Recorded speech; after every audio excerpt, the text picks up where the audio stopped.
Freddy. It has killed hundreds of people in Malawi, Mozambique and Madagascar. Thousands have been left destitute after their homes were destroyed by one of the longest-lasting cyclones to ever hit southern Africa. The devastation has raised concern around climate change issues for vulnerable countries. We're now joined by Bongi Ndondo, who is the CEO of Hlanganisa Institute for Development in Southern Africa. Thank you very much, ma'am, for your time this afternoon. Perhaps maybe let's just start with what it is that you are hearing coming out of Malawi for today, at least, from the work that you do.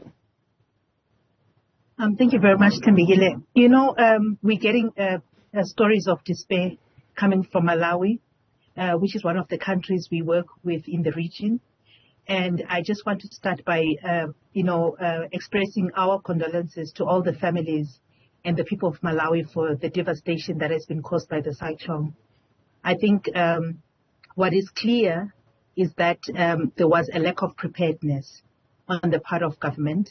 We've had this cyclone coming through the last 35 days, both on sea and over land. We saw the devastation caused in Madagascar, in Mozambique more recently. So I think there's a lot that the Malawian government could have done for its citizens to try and mitigate the impact of the cyclone. What could they have done?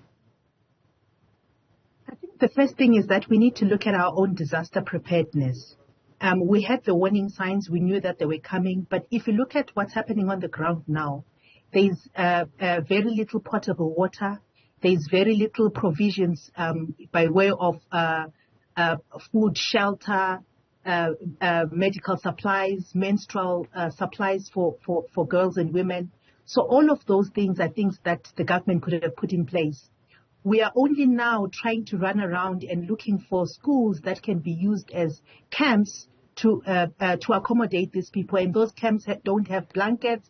They don't have a proper roofing. So all of those things, I think, are things that the government of Malawi could have done to avert the kind of crisis that we're seeing on the ground right now. You are concerned that in situations like these, especially when people are sheltered at makeshifts or in makeshift structures, that there's quite a lot of violence against women and children that usually plays itself out.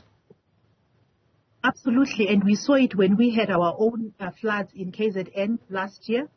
And we see it all the time when we have this kind of crisis, because what happens is women, men, children are all crammed into, the same shelters. There's very little protection. There's very little privacy. There's very little, by way of, physical barriers. And most of these people are actually, they find themselves homeless, not only homeless, but also without any clothing. So all of those things are actually drivers of gender-based violence. And that's what we're hearing on the ground from Malawi today. And then in comes Hlanganisa. How then do you help?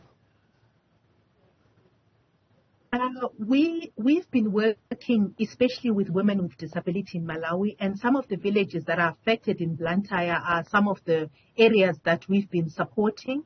And so we've been trying to get emergency relief to them. We've been trying to, and what they tell us is that, first of all, they are very angry. They are tired. Many of them are, literally exhausted. Some of them have been unable to bury their dead. There's been mudslides as they try and dig those graves or try and look for, people in the aftermath of the cyclone itself. So all of those things are happening at a time when government's response is very slow, humanitarian aid is slow in getting to them, and what government has said is that some of the places are inaccessible. And so we've been trying to get funds to them. We've been trying to get supplies to them, medical supplies, water treatment, pills to help them at least survive the current crisis that they find themselves in.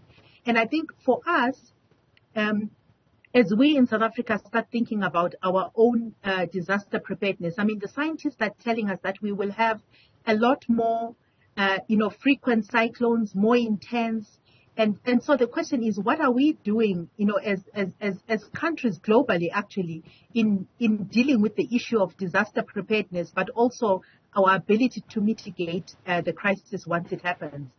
And I think beyond that, we must also be thinking about what is our approach to participatory climate action. What are we having the conversations with everybody in an inclusive manner?